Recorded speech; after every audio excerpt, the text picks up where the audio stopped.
Today we are going to be talking about the Buddhist view of the cosmos, the 31 planes of existence, and the beings that live there, and the karmic forces that propel you up and down through these planes.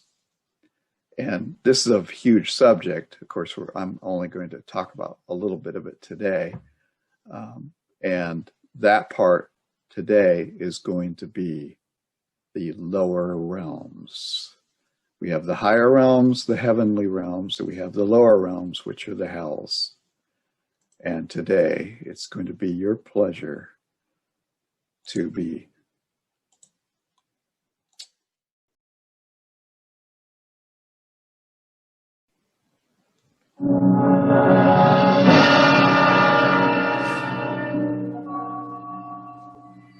There is nothing wrong with your television set. Do not attempt to adjust the picture. We are controlling transmission. If we wish to make it louder, we will bring up the volume. If we wish to make it softer, we will tune it to a whisper. We will control the horizontal. We will control the vertical. We can roll the image, make it flutter. We can change the focus to a soft blur, or sharpen it to crystal clarity. For the next hour, sit quietly and we will control all that you see and hear. We repeat, there is nothing wrong with your television set. You are about to participate in a great adventure. You are about to experience the awe and mystery which reaches from the inner mind to the outer limits.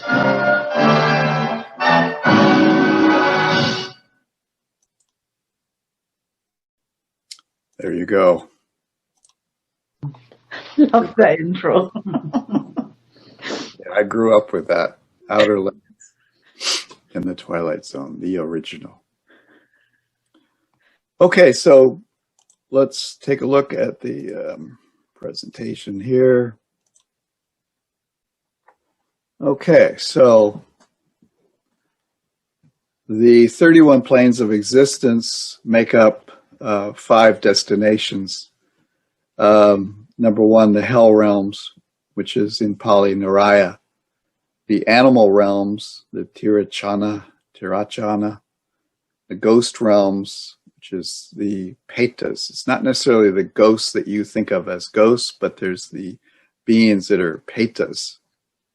And they're very ugly creatures with tiny pinhole mouths. But we'll get into that later. And then, of course, moving up from the lower realms, we have the human realm, Manusa. This is where we are. And then above that is the rest, which is the world of gods. So the Devas, which is the 6 Deva lokas that are above, and then the Brahma lokas, which are the realms where you have attained jhana. And you will experience very vast, infinite types of time periods. I mean, you'll be there for very many years. That's one thing. We'll talk a little bit about the lifespan, not too much. Lifespan of hell beings and Petas, lifespan of the celestial devas, and the lifespan of Brahmas, which is really vast. So the 5 destinations. In the Mahasihananda Sutta, Majjhima Nikaya Sutta 130, the Buddha mentioned 5 destinations, Panchagati, for rebirth. What are the 5? Hell, the animal realm, the realm of ghosts, human beings, and gods. Hell, animal, and ghost realms are woeful states of existence, Dugati. While the realms of humans and gods are happy states of existence, Sujati, here gods include sensuous gods, Devas, the non-sensuous gods of the form plane, Rupa Brahmas, and the non-sensuous gods of the formless plane, the Arupa Brahmas. Hell or Naraya is believed to exist below the Earth's surface. For example, the Loka Kumbhi iron cauldron hell of hot molten metal mentioned in the Dhammapada commentary, where the 4 rich lads had to suffer for committing adultery, is said to be situated below the earth's crust. The animal, ghost, and human realms exist on the surface of the earth. These realms are not separate, but the beings move about in their own worlds. The gods are believed to live above the earth and high up in the sky in celestial mansions that travel swiftly through the sky. These are mansions they're moving around through the sky. And there's there's a book in the suttas called the Vimana Vatu. These are the mansion stories. You can get that from the Pali Text Society. And there's also a book in the suttas called the Petavatu, which is about the ghost.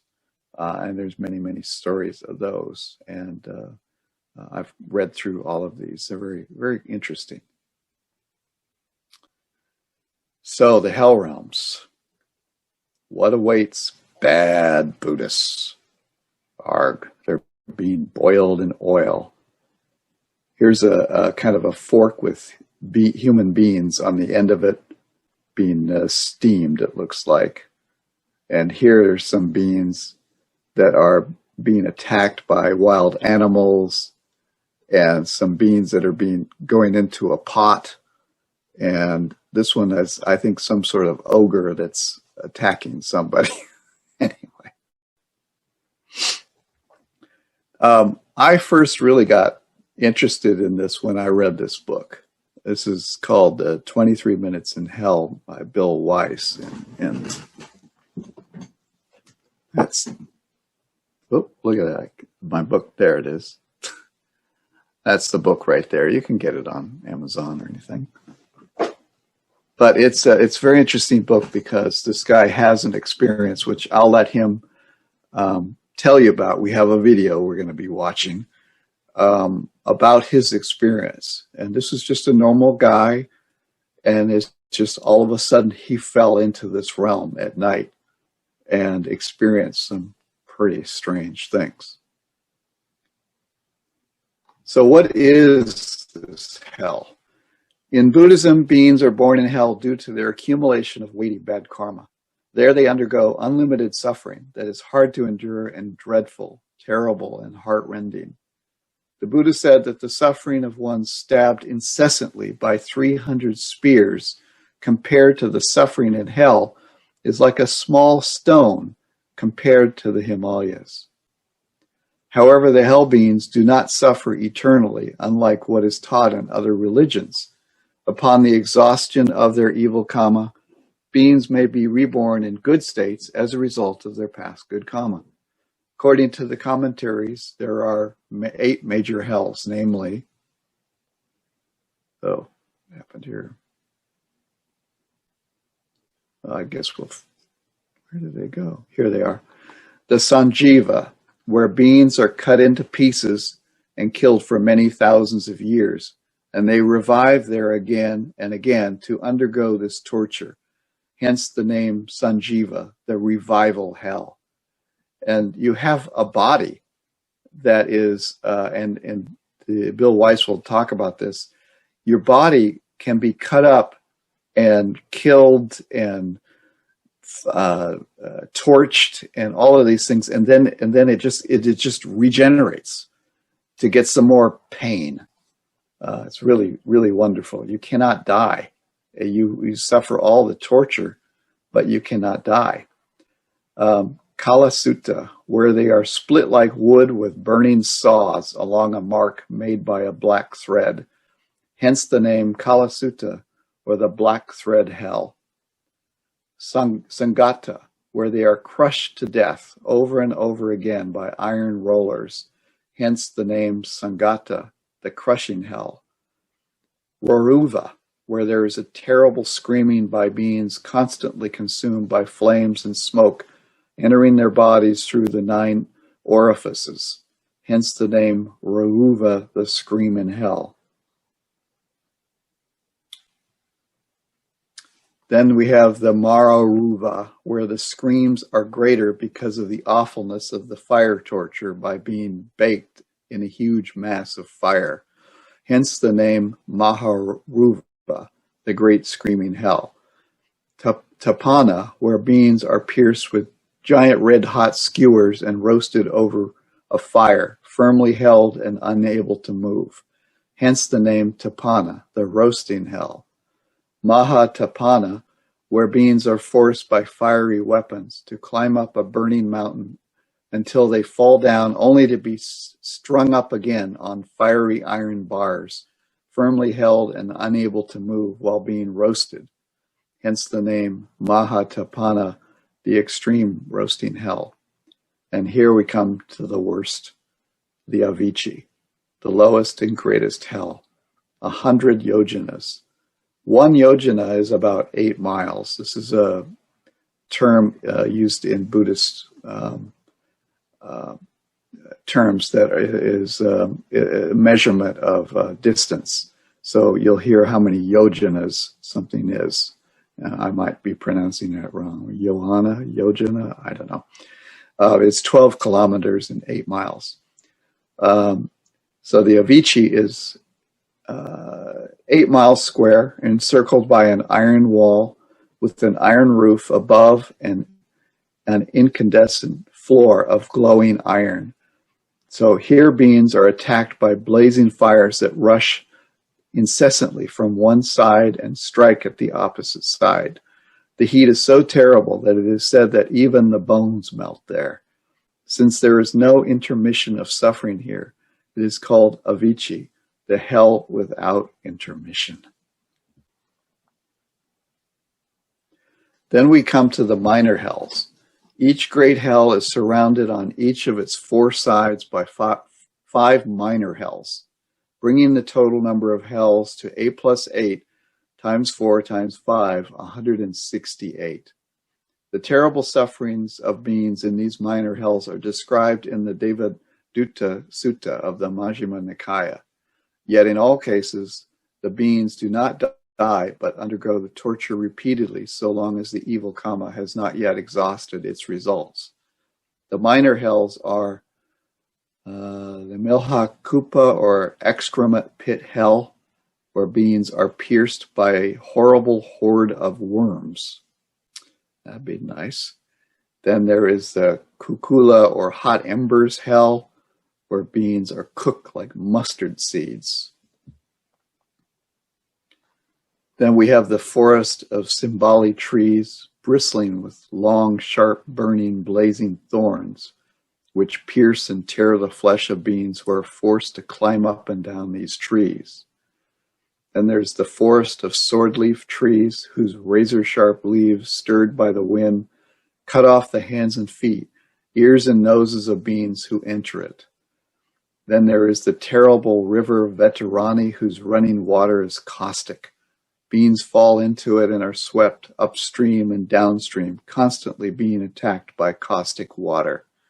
Next, the being is pulled out with hooks and his mouth prized open with red-hot tongs.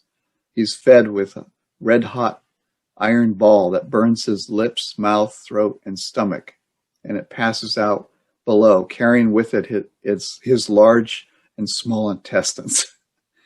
To quench his thirst, molten copper is poured into his mouth that burns his lips, mouth, throat, stomach, and it passes out below, carrying with it his large and small intestines. Of course, this is just a minor hell.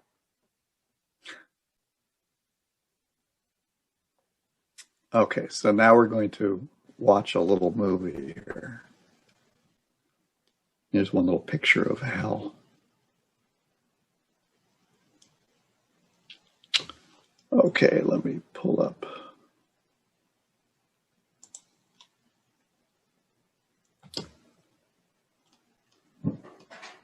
Give me a second here. And of course, Devadatta went into the hell with the boiling cauldron of hot embers. And he goes down, he sinks into this cauldron for 30,000 years. And then he comes up again, and he has only time for one syllable to say at the top of when he comes out of the cauldron, and then he starts going back down, and then he's been going up and down ever since the Buddha's time, and he's got many thousands of years to go. Okay, let me find my.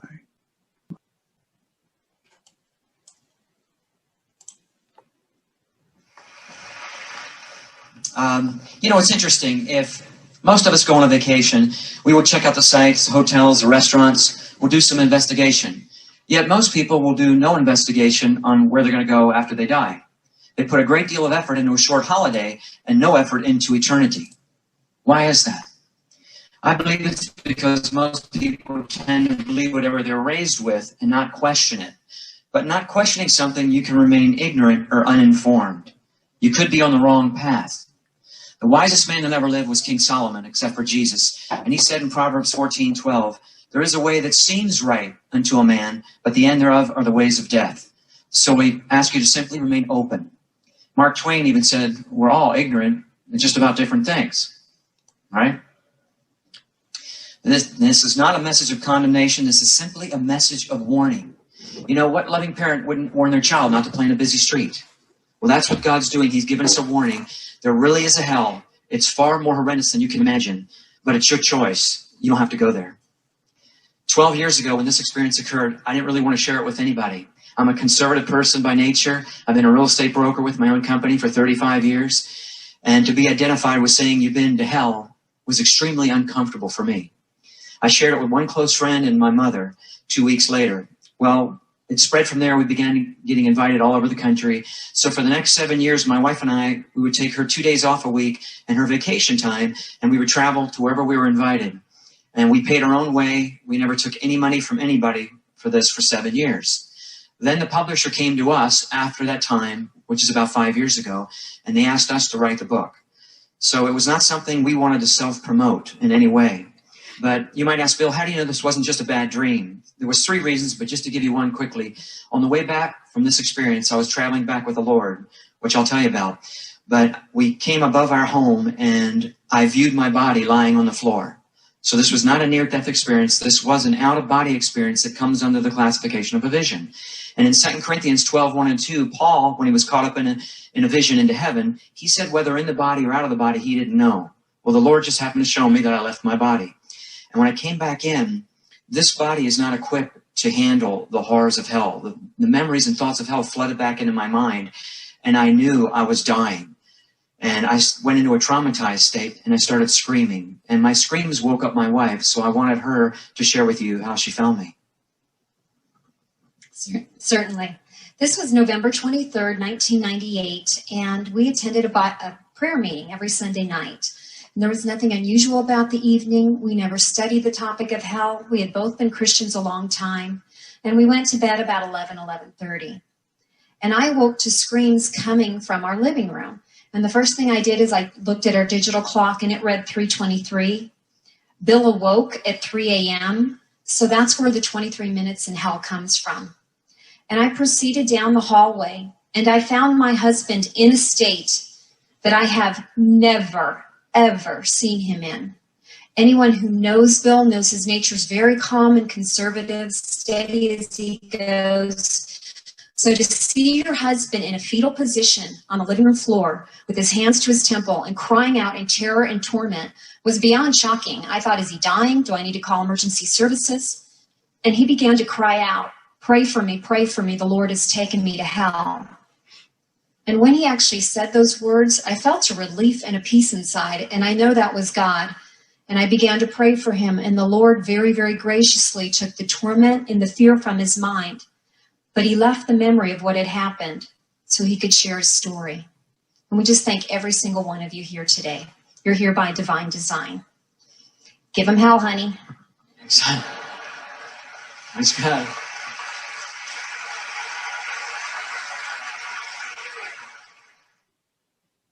Colossians 1:28 says, Christ in you, the hope of glory, whom we preach, warning every man. So it'll give you that passion, that desire to want to warn people. You see? So that's why it's important for us to know about hell. We went to a prayer meeting, like my wife said, came home, nothing unusual about the night. I've never studied the topic of hell, had no interest in it. We don't watch dark movies, nothing to do with that. I've never had a vision before. And I got up at 3 o'clock in the morning to get a glass of water. And suddenly I was pulled out of my body, like being sucked out of your body. And I found myself falling through the air down this long tunnel. And it was getting hotter and hotter. And I entered into this open cavern area. And then I landed on the stone floor in hell. I looked up and I saw these bars and these rough-hewn stone walls. I was actually in a prison cell, filthy, stinking, dirty prison cell, but like a dungeon. And I couldn't believe I was there. How did I get here? Why am I here? I was fully awake and cognizant. I was not dreaming. Isaiah 24:22 says, and they shall be gathered together as prisoners are gathered in the pit and shall be shut up in the prison. Proverbs 7:27 mentions going down to hell, to the chambers of death. The word chambers means inner rooms. Job 17:16 says they should go down to the bars of the pit. And I could keep going with scripture, but this is where I could first found myself, was in an actual prison cell, and I was face down, and the heat was far beyond the ability to sustain life. And I wondered, again, how could I be alive in this heat? I noticed I could not hardly move. What's wrong with my body? But you have no strength in your body. Now, that might not sound like a big deal, but if you ever had even a flu and you felt weak, what's 1,000 times worse? Any movement takes tremendous effort. I looked up and I saw these two enormous beasts in the cell. I didn't realize they were demons yet, but they were reptilish in appearance, bumps and scales all over the one's body, huge jaw, sunken in eyes, and claws about 1 foot long. And these particular two are about 12 or 13 feet tall. And that's not an exaggeration. I could give you scripture for that too, but they were pacing in this cell like a caged, vicious animal. And they had this extreme hatred for God. And they were blaspheming and cursing God. But we know blasphemy comes from the demonic realm, Revelation 13:6 and James 2:7. And they directed that hatred towards me. I thought, what have I done to them? But the one picked me up and threw me into the wall. I felt bones break. I collapsed. I couldn't believe I was living through this. I felt pain, but I understood most of it was being blocked. And the Lord explained on the way back, He allowed me to feel just a small amount of the pain so I could relate to people. It's not metaphorical or allegorical, a state of the mind. It's real literal pain you're going to feel in hell. So the amount I felt was enough. The other one picked me up and just dug its claws in my chest and just tore the flesh open. I couldn't believe I was just existing through this. I noticed I had a body, and I noticed there was no blood or water coming from the wounds. But Leviticus 17:11 says the life of the flesh is in the blood. Well, there's no life in hell, so there's no blood. And Zechariah 9:11 says thy prisoners are out of the pit where there's no water. There's not one drop of water in hell. And these creatures have absolutely no mercy over you. They hate you with an intense hatred. About this time it went dark. Now, I believe it was God's presence was there to illuminate it so I could see to describe to people what it looks like. But then it resumed its normal state of absolute pitch black darkness. You can feel the darkness.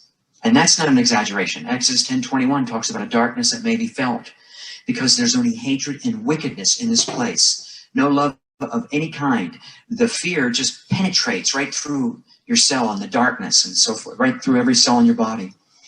And I was taken out of the cell, placed over next to this large, raging pit of fire. This pit was about 1 mile across. I just understood that. And there were flames raging high up into this open cavern. Literal flames. It was not metaphorical or allegorical. It was real literal fire. This is where I could first see people. There were people inside this pit, literally burning. It's the most horrible sight to see a person on fire. I'm telling you, most of us have never seen that. But their flesh was hanging off their bones. It was so awful to see it. Psalms 49:14 says, their beauty shall consume away in Sheol from their dwelling. And they're screaming and burning. And I know this is awful, but I just need to get this across to you, how awful it is, the fires of hell. And the screams were so loud that I just wanted to get away from the sounds of the people screaming. But you can't, you have to endure this. You know, you ever heard somebody screaming aloud? It's awful. There's millions of people screaming. It's deafening. I understood I was down deep in the earth. And there's over 49 scriptures that talk about where hell is located. And I just understood that, but I descended to get there, and I ascended when I left. And there were different levels of torment and degrees of punishment. I understood that. But my point is, there is no comfortable level in hell. It's all horrendous beyond anything you could possibly imagine. That's why Jesus warned about hell. 46 verses he gave about hell, and 18 of those verses are about the fires of hell. So he was warning us. There really is a hell. He doesn't want you to go there. And I wanted to talk to my wife. We're very close, and I knew I would never get to her again. She would know where I was at. I could never, ever explain to her that I'm here for all eternity. And that thought alone was extremely tormenting to live with forever and ever. You'll never be able to tell her, and she'll not know where I'm at. I want to talk to a person, anybody, but you're denied that. You're kept in total isolation. Even though people are in the pit burning, they're kept apart. You're just alone by yourself. You don't get the pleasure of conversation with anybody, and isolated.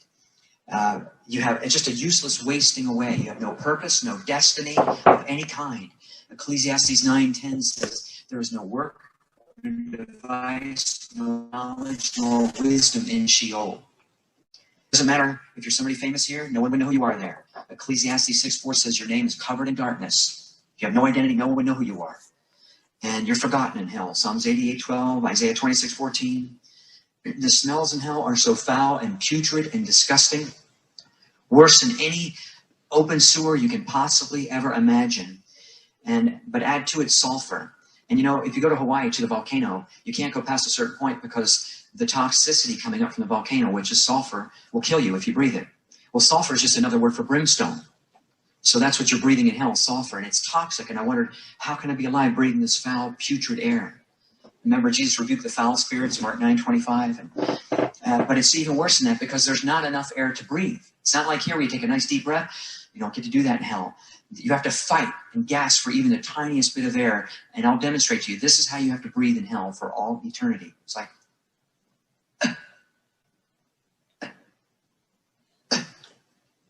that was as much air as you could get. Well, you think I'm going to die any second. I can't live with that amount of air. I was standing next to this pit of fire and seeing people actually burn and demons tormenting people. It was the most awful sight to see people on fire again and burning and helplessly lost with these demons tormenting.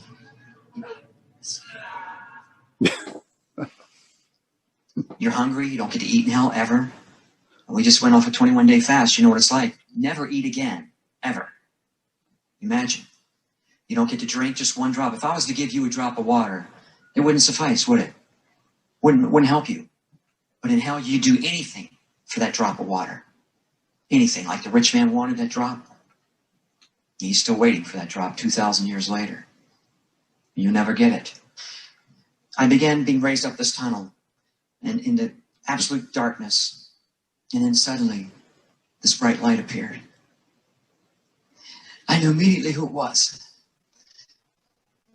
And I said, Jesus. Jesus.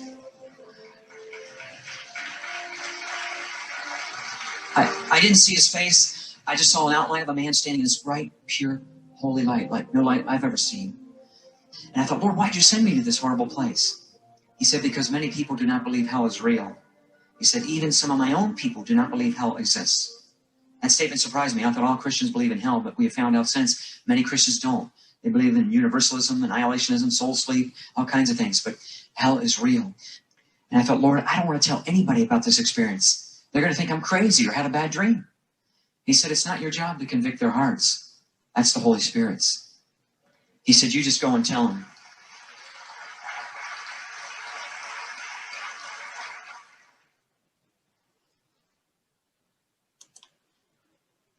Okay, so now you've been told and warned. Yeah, a lot of these experiences are in the guise of Christianity, so you have to see, well, is this Christian? Is it Buddhist? Is it Tibetan? Is it, because there are many other experiences that are like Tibetan. This book right here, a guided tour of hell. This is from a Tibetan viewpoint. There's not one single word about God or Christ or anything at all. It's just about an experience where the guy left his body and he went into this. He had a tour of hell.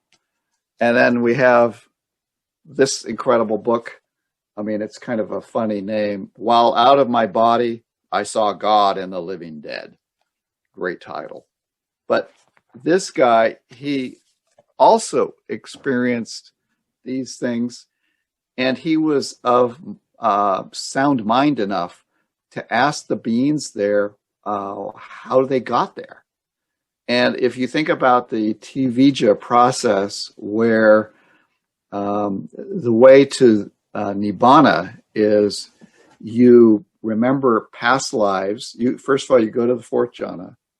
You remember all the past lives. And from that, you go to other realms and you question the beings there as to how they got there. And actually, now we know, because people have done this process, they see the beings, they know why they got there. They just had an intuition. They don't really need to ask them. But this is in the same way. These people see the people. They like this guy, this writer of this book. He asked them, "How did you get there? What did you do?" And he found all kinds of stories. There were a lot of priests there who had done very bad things with children. And he questioned some of them, and they said, "Oh, I didn't know. Please get me out. He says, "I want to prove to somebody that you really are a real person and that you came here." And they said, "Well, here's my social security number. Here's my telephone number." And he came back out of this experience, and he went and visited family members that he was told about. And then he told them his social security number, and they said, "Oh my God, how could you possibly know that?" And he actually changed some of their lifestyles from drinking and carousing around to a more of a moral life, because they were so shocked that he had met their relatives that they changed. But there's many stories, and of course, I just don't understand meeting Jesus and all this kind of stuff. But it is what it is. There's many stories, near-death experiences, and I actually had I know somebody personally in San Francisco who was riding their bike down Embarcadero, down Van Ness, and they were hit and mugged. They were just slammed in the head, and they passed out on the street there.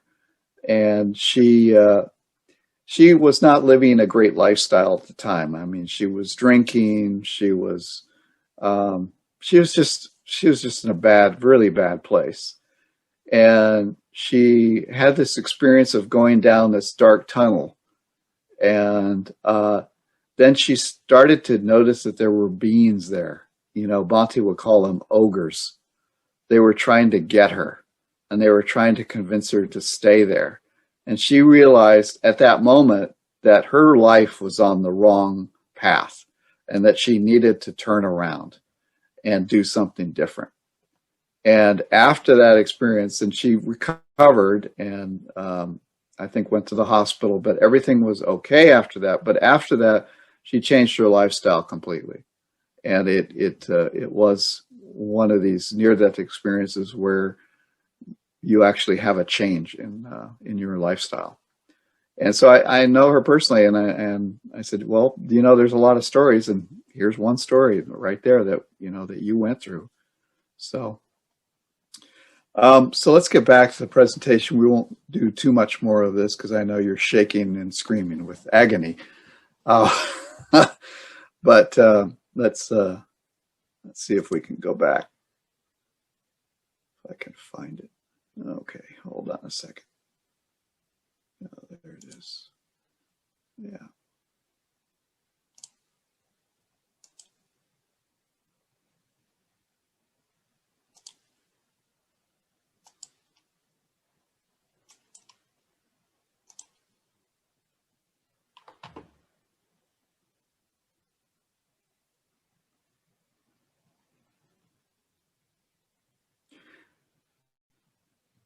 Now, I did this, well, I was going to do this talk in a retreat.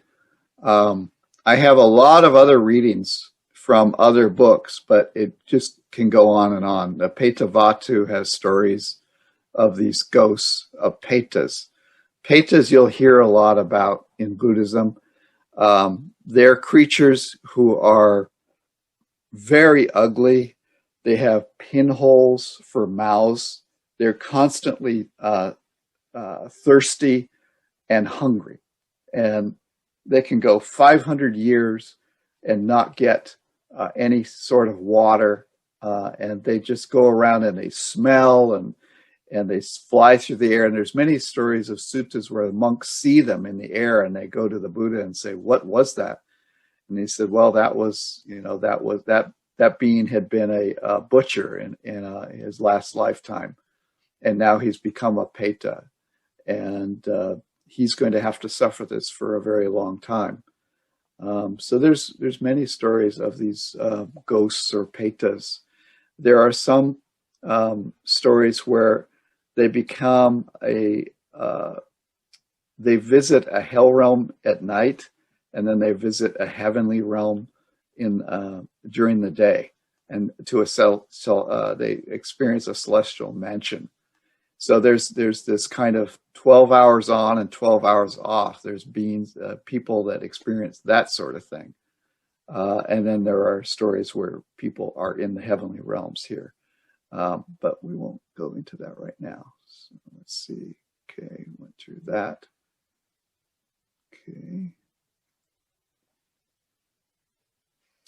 Okay, so that's the hell realms. Now we're going to come up. Oh, there's more? Yeah. So there's animal realms. This is the Tirakchana. So Tirakchana means going horizontally and aptly describes the animal mode of movement. So going like this. Birth in the animal plane is full of suffering, violence, and great fear. Born in the wild, smaller animals live in constant fear of being eaten up by larger animals, that in turn are constantly being harassed or hunted to extinction by humans for sport or commercial purposes.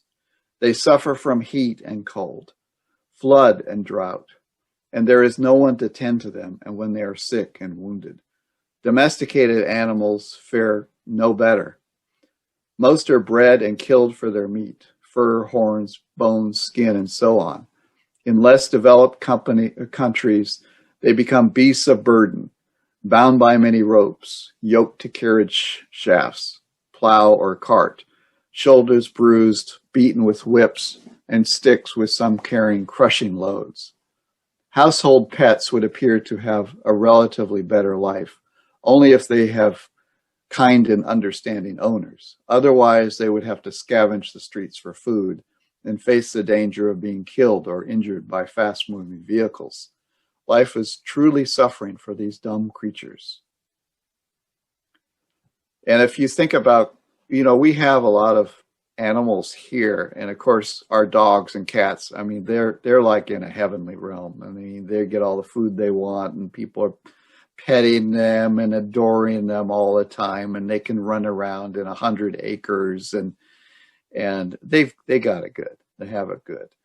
And but then at night I'll go out and I'll see the deer. They'll come out at night. Like the other night, maybe a week ago, I saw a couple of deer off to my left, and then there were 3 of them down by the Dhamma hall. But it was like, it was freezing. It was below freezing, and they're out there. And I'm thinking, how the heck are they how are they warm? I don't know. I mean, they survive, but they must be cold. I mean, it can get to, 0 degree temperatures, 0 Fahrenheit. And then you think about, and they're scrounging for food all winter long. And there's very little to eat because all the green is gone. They're down to eating the green evergreen bushes, and there's not much nutrition there. But then there's these wonderful birds, and you think of the birds, and they sound nice, but they're having to live in the trees and being eaten by bigger birds, and scrounging for food all over the place. But they do have the kind of a fun thing of being able to fly. That's a nice thing. And then all of the insects and the wasp and the bugs and their lifespans are very, very short. So if you think about all the animals around you, you can kind of, some people have a view that, oh, they're just so wonderful and animals are happy all the time. And that's really not true. But all we can do is help them to be more happy. So I was talking about the Petas. Petas are ghostly beings absolutely devoid of happiness. They live a life of misery, being subjected to incessant pain and suffering, lack of food and clothing, much like human dregs living in abject poverty. Thus they restlessly search for food here and there, hence the name Peta. Those gone on and on. I guess that's what the word Peta means, those gone on and on.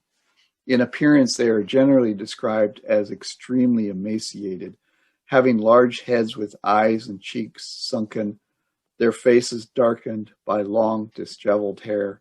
Their bodies have only skin, bones, and tendons remaining, skeletons visible and rib spaces sunken. But this is not always the case. Descriptions of Petas and Petis, female ghosts, in the Samyutta and the Petavatu show that they come in various shapes and sizes, depending on their past unwholesome karma. In fact, the sightings of Petas narrated in the Samyutta took place in broad daylight.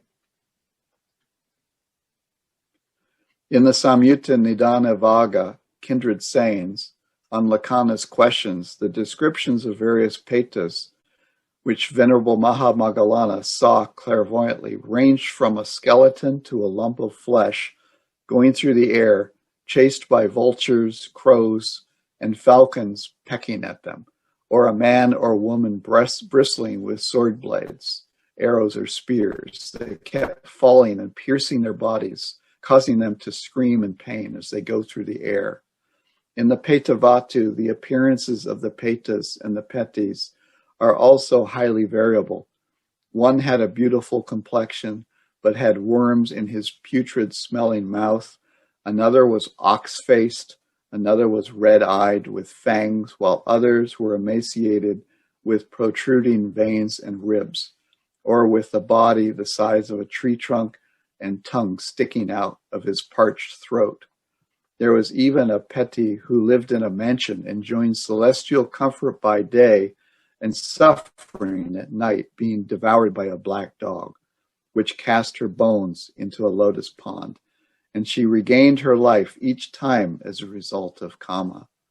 And then in the Petavatu, there's the story of why this happened, and the evil karma that she committed, and then the good karma that she committed, and the mixture of how these things happened. And you can read these in the books for yourself. And also, just to throw in, those descriptions of the hell realms are in the suttas. They're, I think, in Sutta 29, if I'm correct, in the Majjhima Nikaya, there's some descriptions, but there's also an entire section in the Mahavastu about the hell realms, about what they're like. And so there's all the descriptions are there. This is not just commentarial. So more about the Petas. These vivid descriptions evidently highlight the extreme suffering experienced by Petas as a result of their unwholesome karma. According to the Milinda Panha, there are 4 classes of Petas.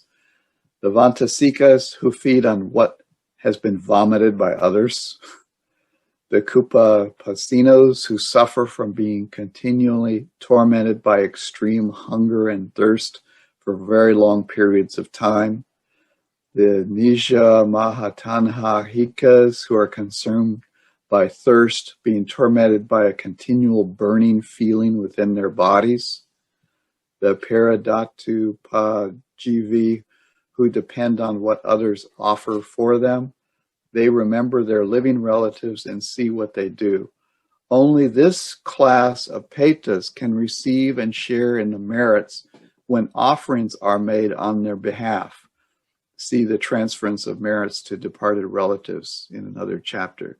So we do this. Bhante does this for people who ask that merit be shared with their relatives.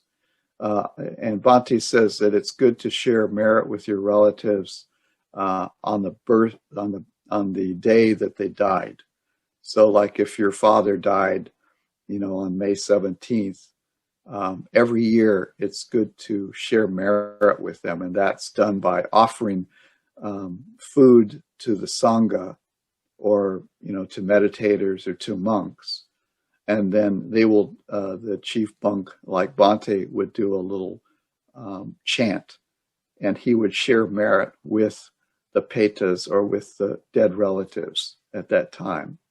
And if they are around, they'll hear this and they'll rejoice, and that brings up a positive state of mind. And they will receive food, they'll receive clothing. If you share water, food, if you if you offer robes to the Sangha on behalf of your relatives, then they'll be clothed in beautiful clothes, and they'll get houses and places to live. But it says here there's only a certain kind of peta who can get this merit. And Bhante kind of disputes that. He says that there are other beings, even in the heavenly realms, can receive merits as well. So I don't know. But it seems like there's an ability for your parents who have died to benefit by your giving gifts to the Sangha, and then the Sangha shares merits. And hopefully they benefit from that. I'm not going to be doing this reading.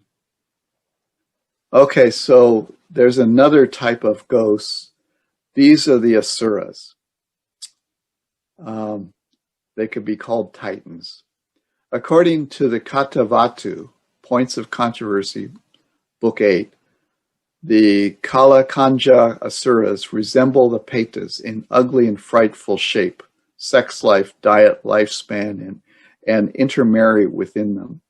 It is said that their bodies resemble dried leaves, with scarcely any flesh and blood, and cover a space of 3 guvatas. 1 guvata is 8 miles. Sounds like a yojana. Their eyeballs jut out from their heads like crabs. Their mouths are as small as a needle's eye and are situated on top of their heads, so that they have to bend their heads downward whenever they want to eat or drink.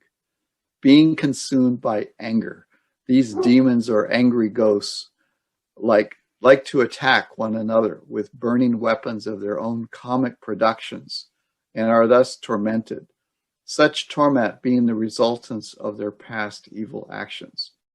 These Asuras of the woeful plane belong to a class of Petas who are more powerful but are unhappy beings. They are different from the Asura Devas, led by King Vipasati, who originally inhabited Tavatimsa heaven, but were defeated by Saka, king of Devas, and driven to another part of the heavens. Vipasati's Asuras are a class of Devas and intermarry with Devas. In later Buddhist tradition, the Asuras, or Titans, were added as a separate unhappy realm to give 4 woeful states. So these are just beings consumed with anger. And you'll hear about a class of them which are at war with Saka and the king of the gods in the Tavatimsa heaven and the heaven of the 33. But they're actually Devas. They're not really the real Asuras, full of, they're a class of Devas. But you will hear stories about those. So I put in a little section, coming to the end of all of this. Ghosts or earthborn spirits. The suttas do talk about earthborn spirits, but the idea of ghosts and white, ghostly things like that we have, like Halloween and all of these things, are not so much talked about in the suttas. But earthborn spirits are. But these ghosts, they do exist, and there's just so many examples of them and so many books written about them.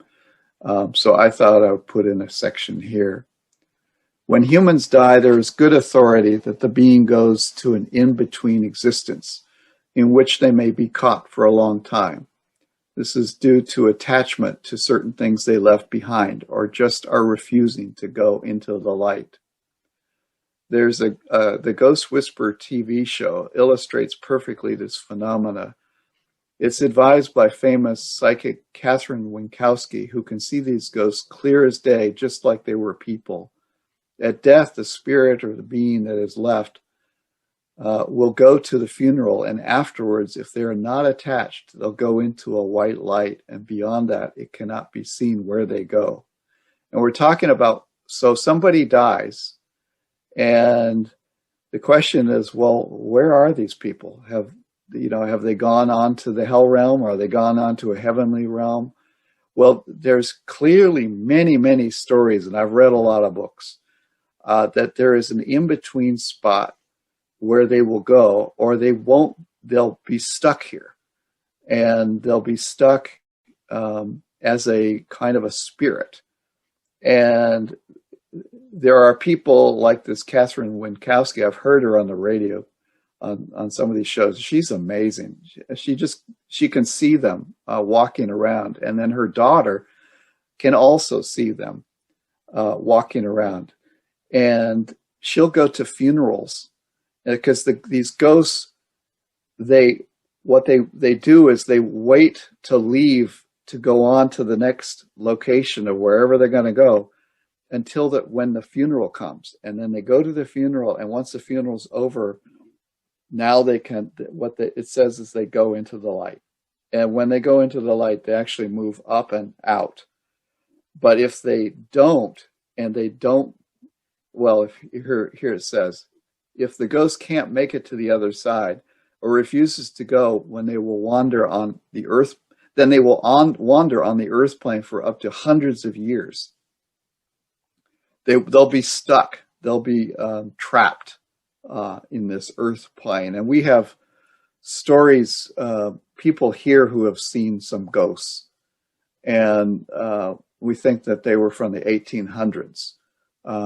We've seen one man saw a ghost up in a library here at Damasuka, and they would look out the window. They had a straw hat, and then there was another lady who had this long flowing white dress. And I remember when we were in the Dhamma hall, Venerable Obasa let out a yelp because she saw a ghost walk by the window, and we thought, oh yeah, sure.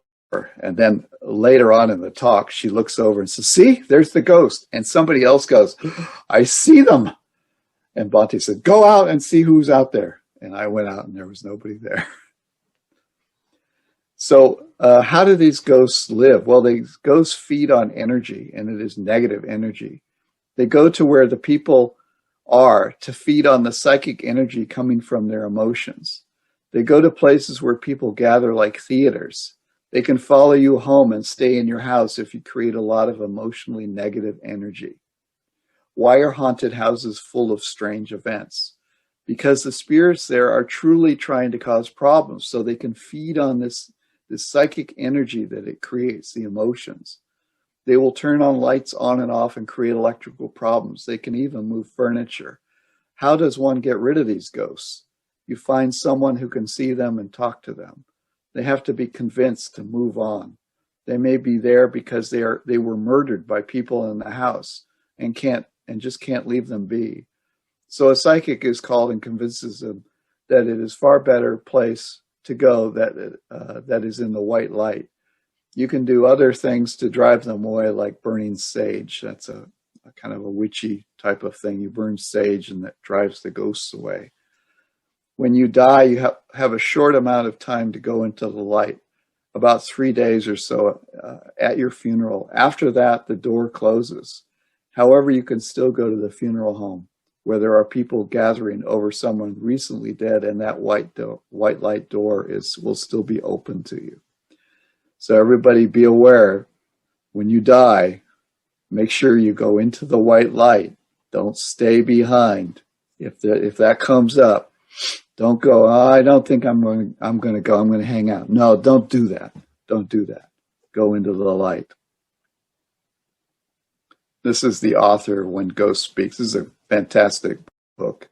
Marianne Winkowski, forward by James Progg.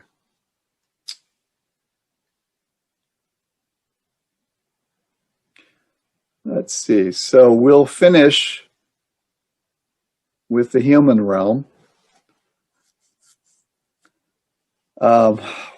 While the woeful realms and heavenly realms are dominated by suffering and bliss, respectively, the human world is a mixture of both suffering and happiness.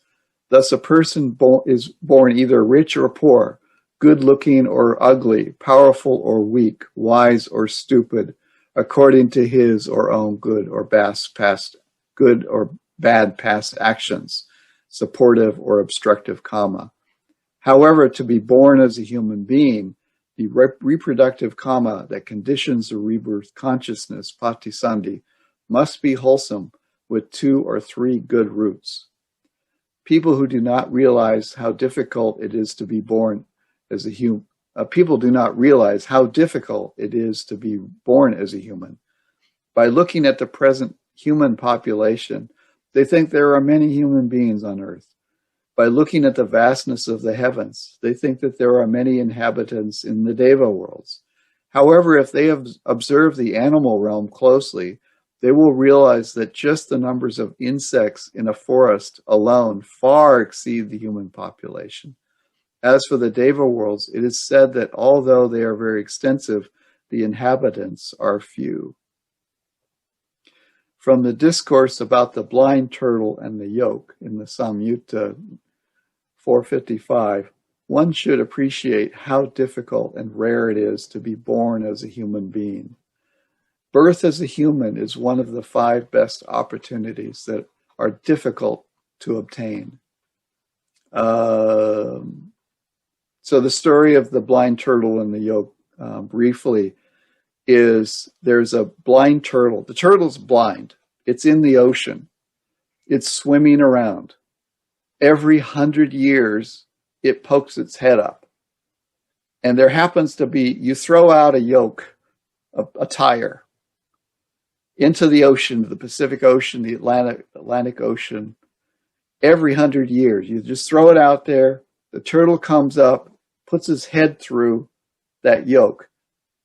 The possibility of that turtle putting its head through the yoke is the possibility that you will be coming up out of the hell realms, that your good karma will actually arise. So it's a very slight possibility, but there's always the possibility. That's one thing. Yeah, we'll talk about later at some point. But the lifespan of the hell realms is such that it can be interminable. I mean, it can actually be indefinite. If there is no real good karma to bring you out that's from your past, you can be there for an indeterminate amount of time, because in the hell realm, you're doing nothing but making bad karma. I mean, you're full of anger and hate and depression and every kind of terrible feeling. And it is said that you don't even experience a good, pleasant feeling in any hell realm. There is no pleasant experience at all. And whereas in the heaven realms, there are only pleasant experiences. But every now and then, because of some very good karma, you will come out of the hell realm. But you won't come out as a rich person. You may come out as a very poor, homeless person born into a low family. And maybe your lifespan is very short. And you have a very short amount of time to do some good merit to get yourself out of that and to get yourself going in the right and the upward direction. So for the most part, it's hard to get out of the lower realms. And that's why there's far greater beings in the lower realms than the upper realms. And that's why it is samsara is mostly hell and lower realms. That's why you want to get yourself out of this, because All you need to do is start breaking precepts, and you're going to be going downward. And once you're down, you're stuck there for a very, very long time. And it's said that if you look at samsara can be, say, a pie chart. And one tiny hairline slice is the human realm and the deva and all the realms above it. And that's all. Everything else is basically hell.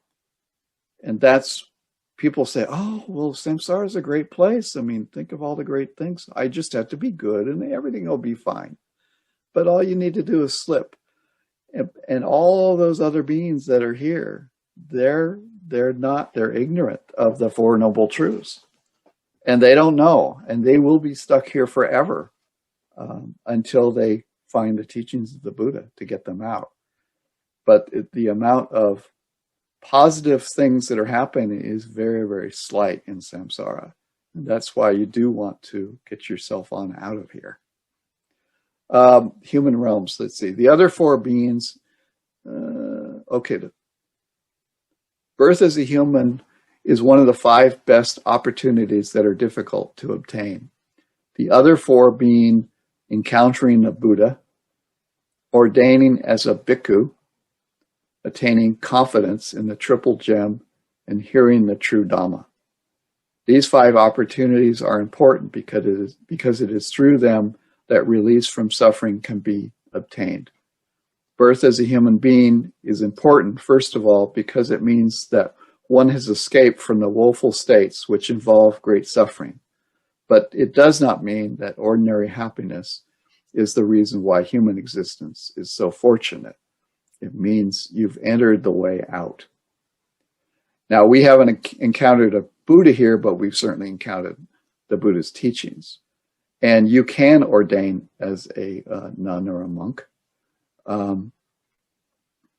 And you do have confidence, and you are hearing the true Dhamma. So we are having all of these experiences, and anybody can, if you wish to do a temporary ordination, you can ordain as a bhikkhu and try that. But you can also meditate as a non-bhikkhu. It's, it doesn't really matter. Just meditate. Just meditate. Of course, I've already gotten ahead of myself. If this were so, the Buddha would have included the Deva and Brahma states, where the celestial pleasures far surpass anything on earth. Human existence is mentioned because it is the best state in which one can perform meritorious actions. This is not possible in the lower worlds because their inhabitants do not possess any good roots, or they are in such pain. And the good roots, this is roots of morality, or they are in such pain that they cannot think of anything else. In the heavens, there is so much pleasure to enjoy that their inhabitants find it difficult to appreciate the truth of suffering. Moreover, their lifespans are so long that it is difficult for them to understand impermanence or anicca. Bodhisattvas prefer the human realm because they have the opportunity to develop the requisites of Buddhahood, the parami, to the highest level. They are always born as human beings. In their last birth, where they attain supreme enlightenment and become Buddhas. We are most fortunate to be human beings now, because although the Buddha has passed into parinibbana, the Buddhasasana is still available, whereby we can hear the true Dhamma and attain confidence, sada, even as layfolk. For those who become bhikkhus, they have obtained all the 5 best opportunities that are hard to come by. Thank you for your attention.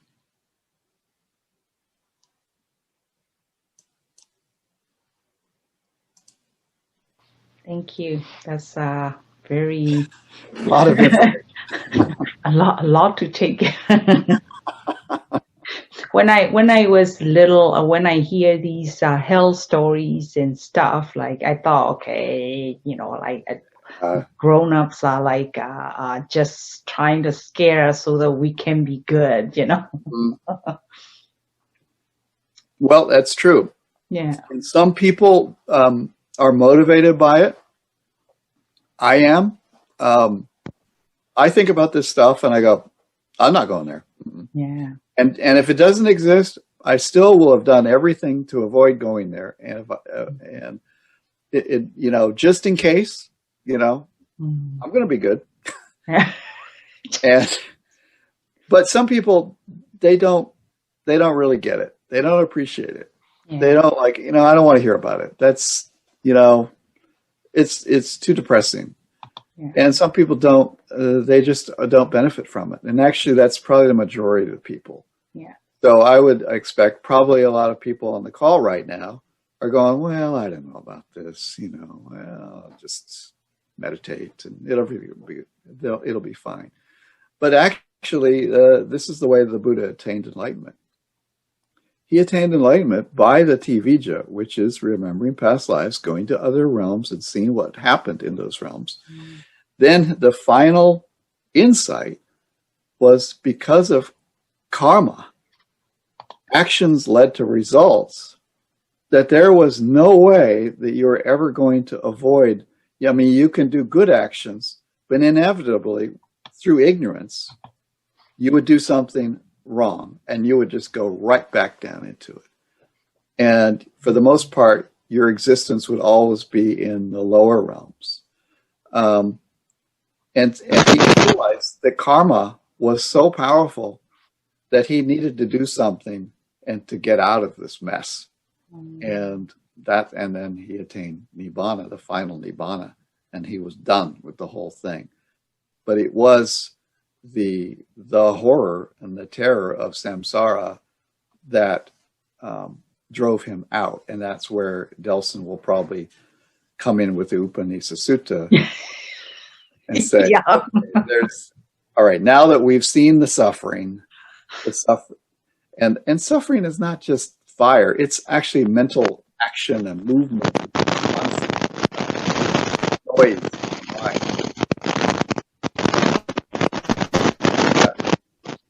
Sandani? Thank you, David. Yeah, the ghost thing is true because my grandmother has seen.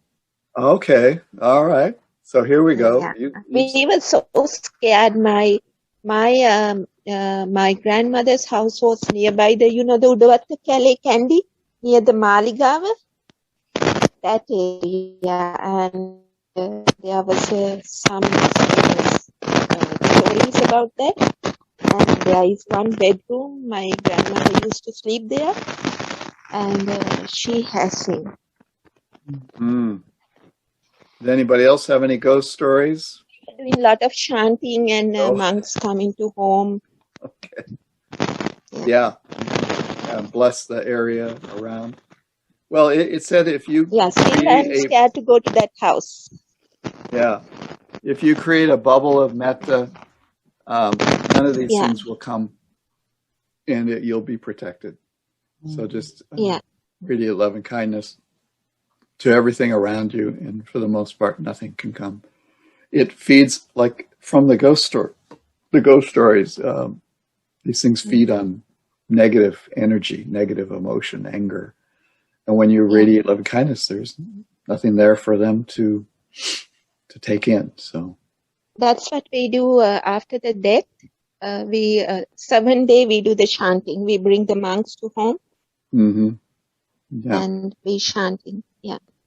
Mm-hmm. Okay. Still, I'm scared. Yeah. Okay. With a small age, I experienced that. All right. Any other comments? Hi, David. Yeah. I have some question regarding have you encountered any studies between physical mental illness or actually even though physical pain that has any relationship to that state of health of mindset or in that state of mind? For example, in depression, I guess a lot of people have had experience, and personally, I myself had that experience, and it actually does give me that similar experience of that health, feelings that you are in a non-stop, unable to cease to get out of that state of that mind. That one of the health REM situation is. Yeah. And I'm always, imagining also in cancer patients in the terminal stage, the pain that they're suffering, where like the picture that you are showing that they're like they're being always dropped into that fire. I guess it is simulated in similar ways, right? So I wonder if there is any studies or anything like in science, how can they parallel, or is that really a state of mind of ours that is actually we are experiencing through health and all that? Well, that would be always interesting to me. Yeah, I mean, you can experience hell on earth. You can experience hell in your own body. It's just that when you die, you may take on a different body that has a vast ability to experience pain. But of course, we have the ability to experience pain, and cancer pain and all of that is, you know, if you look around and you notice stories of people, you know, people are not happy out there. They're having all kinds of medical issues. They have headaches. They have all kinds of crazy medical things going on. It's very rare to find somebody who never goes to the doctor. But yeah, I mean, you can just forget about all of these experiences of other lives or other existences and just look at the human realm. We can be in the heavenly realm when we're happy, and we can be in the hell realm when we're not happy. So regardless, you know, people say, well, do you have to believe in all these other realms? And no, you certainly don't. The Buddha taught them, but he didn't say that they were part of your meditation. You may never experience them. Most people will never experience in their meditation or in their life any experience of any other realm. But you'll experience your mind. You'll experience that in your mind is a possibility of a lot of suffering, like emotional suffering. And so when you practice meditation, you'll see that this is a way that the craving is the thing that is causing this. And when you get rid of the craving, there is nothing further that will ever bother you again. I mean, you can have pain in your body, but ultimately it's only craving that creates the mental suffering. It's the mental suffering that it's the suffering when a feeling and a painful feeling arises that comes out and hates that pain.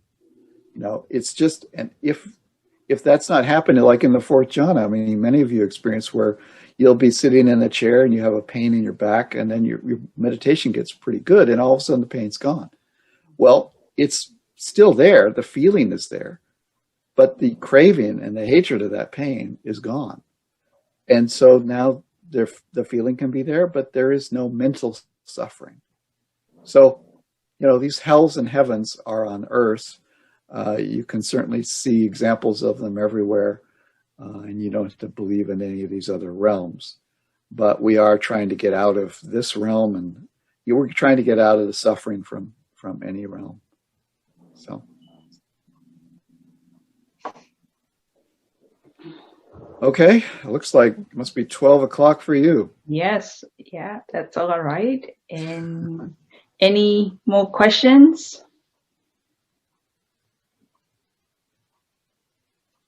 So if not, then thank you, David.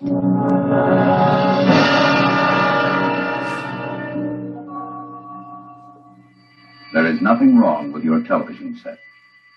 Do not attempt to adjust the picture. We are controlling transmission. If we wish to make it louder, we will bring up the volume. If we wish to make it softer, we will tune it to a whisper. We will control the horizontal. We will control the vertical. We can roll the image, make it flutter. We can change the focus to a soft blur, or sharpen it to crystal clarity. For the next hour, sit quietly and we will control all that you see and hear. We repeat, there is nothing wrong with your television set. You are about to participate in a great adventure. You are about to experience the awe and mystery which reaches from the inner mind to The Outer Limits.